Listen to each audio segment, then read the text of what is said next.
This channel does not promote any violent, harmful, or illegal activities. All content provided by this channel is meant for an educational purpose only. এই মুহূর্তে সবথেকে বড় খবর, অনুব্রত মণ্ডল জামিন পেলেন। রাউস Avenue কোর্টে জামিন পেলেন অনুব্রত মণ্ডল। এই মুহূর্তে সবথেকে বড় খবর। মাসকট স্পিন কন্ট্রোল ল্যাবের পরীক্ষায় এটি প্রমাণিত। কেয়াসেট আলোপেক্স পেন্টা অ্যাক্টিভ নতুন চুল গজাতে সাহায্য করে, চুল পড়া বন্ধ করে। কেয়াসেট আলোপেক্স পেন্টা অ্যাক্টিভ 10 হেয়ার ফল প্রবলেমের একমাত্র সলিউশন। এই মুহূর্তে আমাদের সঙ্গে টেলিফোনে রয়েছেন আমাদের প্রতিনিধি জ্যোতির্ময় কর্মকার। জ্যোতির্ময়, কি খবর? দেখো, এর আগে সিবিআই এর মামলাতে জামিন পেয়েছিলেন অনুব্রত মণ্ডল এবং ইডির মামলায় তিনি দিল্লি হাইকোর্টে দ্বারস্থ হয়েছিলেন, কিন্তু দিল্লি হাইকোর্ট তাকে লোয়ার কোর্টে অর্থাৎ রাউস এভিনিউ কোর্টে সেই মামলা ফেরত পাঠায়। দীর্ঘ শুনানির পরে আজকে বিচারক জ্যোতি ক্লেয়ার তিনি জানিয়ে দিয়েছেন এই মামলাতে, ইডির মামলায় এবার জামিন পাচ্ছেন অনুব্রত মণ্ডল। তাকে 10 লক্ষ টাকা বেল বন্ডে তাকে জামিন দেওয়া হয়েছে। এই সময়কালে অর্থাৎ জামিন পাওয়ার পরে তিনি কোনোভাবেই এই মামলার সঙ্গে জড়িত যারা প্রত্যক্ষদর্শী তাদের সঙ্গে কোনো যোগাযোগ করতে পারবেন না, কোনোভাবে কোনো তথ্য প্রমাণ তিনি লোপাট করতে পারবেন না এবং যাতে তদন্ত প্রভাবিত হয় এমন কোনো কাজ তিনি করতে পারবেন না। এবং যেটা গুরুত্বপূর্ণ বিষয়, তিনি কোন ঠিকানায় থাকছেন সেই ঠিকানা জানাতে হবে তদন্তকারী অফিসারদের। জেল মুক্তি হচ্ছে অনুব্রত মণ্ডলের, তাই তো? একদমই, জেল মুক্তি হচ্ছে অনুব্রত মণ্ডলের। তবে আজ তিনি বাইরে আসতে পারবেন না, তার কারণ আগামীকাল এই রায়ের কপি আসবে। ফলত সেই রায়ের কপি এসে পৌঁছানোর পর তার তিহাড় জেলে নিয়ে গিয়ে জমা দেওয়া হবে এবং তারপরেই তিনি জামিন পাবেন। এবং দেখার যে এরপরে ইডির কি ভূমিকা হয়, অর্থাৎ এই জামিনকে চ্যালেঞ্জ করে ইডি কোন রকম পদক্ষেপ করে কিনা নজর থাকছে আমাদের সেদিকে। কিন্তু জেল মুক্তির ক্ষেত্রে আপাতভাবে লোয়ার কোর্টে যে নির্দেশ তাতে কোনো বাধা রইল না অনুব্রত মণ্ডলের। তিনি দীর্ঘদিন পর আবারও তিনি তিহাড় জেলের বাইরে আসার সম্ভাবনার জায়গা তার তৈরি হলো। জ্যোতির্ময়, তোমার সাথে কথা বলবো। আরেকবার দর্শকদের আমাদের জানিয়ে রাখি, 2022 সালের 11ই অগস্ট সিবিআই গ্রেফতার করে অনুব্রত মণ্ডলকে। অনুব্রত মণ্ডল জামিন পেলেন এবং জেল মুক্তি হচ্ছে অনুব্রত মণ্ডলের।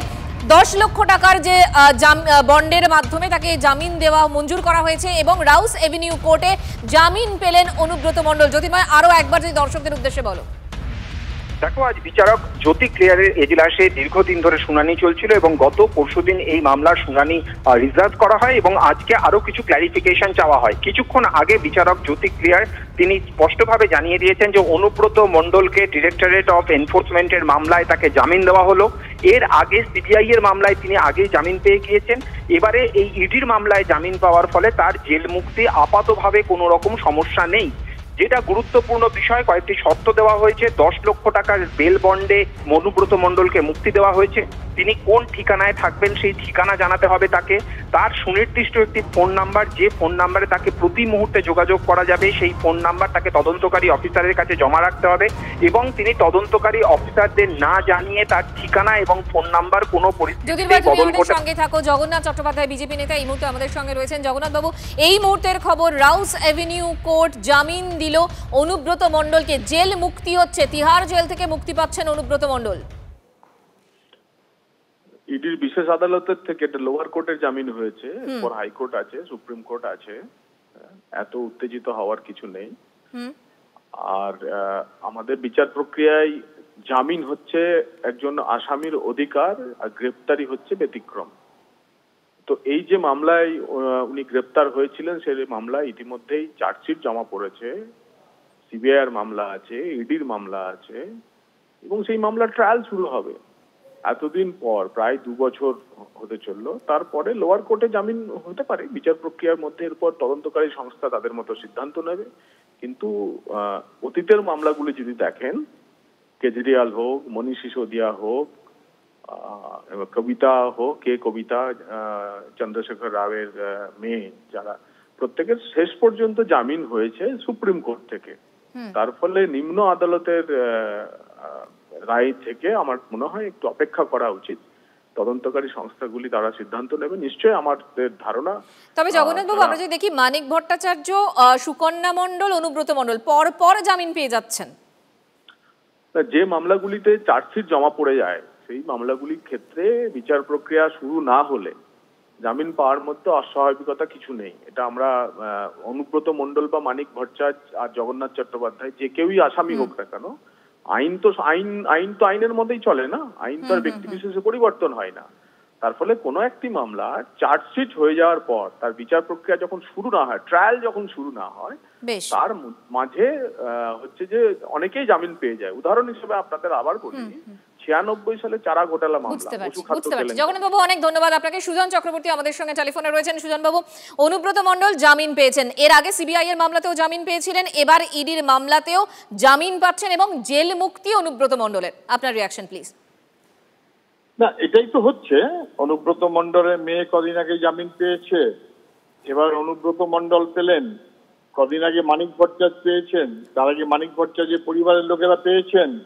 বাকি থাকলেন এখনো পার্থ চ্যাটার্জি অথবা জ্যোতিপ্রিয় মল্লিক মার্কা যে বাহিনী, গোটা তৃণমূল দলটা যে চোরে ভরে গেছে, বেআইনি সম্পদে ভরে গেছে, এটা সবার কাছে একদমই স্পষ্ট। আইনের ফাঁক দিয়ে কে কোথায় কিরকম চেষ্টা করছে এটা শুধু তাদের ব্যাপার না, রাজ্যের যারা শাসক, দিল্লির যারা শাসক, তাদের মধ্যে পারস্পরিক সম্পর্কের একটা সূত্র এখানে কোথাও কাজ করছে কিনা সেটা গুরুত্বপূর্ণ বিষয়। এটা নিয়ে কোনো সন্দেহ নেই, যারা অপরাধী, বেআইনি সম্পদের অধিকারী এবং সভ্য সমাজে থাকার মতন যোগ্য এরা নয়, এ নিয়ে কোনো সন্দেহ নেই। আইনের কোনো প্রক্রিয়ায় জামিন পেয়েছেন অথবা জামিন পাওয়ানোর ব্যবস্থা করা হয়েছে, সেটা ক্রমশ স্পষ্ট হবে। ধন্যবাদ সুজন বাবু। গরু পাচার মামলায় জামিন পেলেন অনুব্রত মণ্ডল, তার আগেই কিছুদিন আগেই অনুব্রত মণ্ডলের মেয়ে সুকন্যা মণ্ডলও জামিন পেয়েছেন। কুণাল ঘোষ কি বলছেন শুনুন। রাজনৈতিক উদ্দেশ্য প্রণোদিতভাবে বীরভূম দখল করার জন্য, তৃণমূলকে মেলাইন করার জন্য, এই ধরনের নানা বিষয় ছিল। সেখানে অনুব্রত মণ্ডলকে একটা প্রতিহিংসা পরায়ণভাবে সিবিআই গ্রেপ্তার করেছিল, তার কন্যাকে পর্যন্ত নিয়ে গিয়ে তিহারে রাখা হয়েছিল, পশ্চিমবঙ্গেও রাখা হয়নি, তিহারে রাখা হয়েছিল। তো ফলে আজকে যখন তাদের আইনজীবীরা, অনুব্রত মণ্ডলের আইনজীবীরা জামিনের আবেদন করেছেন, আদালতের কাছে জামিনের সেটা মান্যতা পেয়েছে। আদালতের কাছে জামিনের আবেদন মান্যতা পেয়েছে।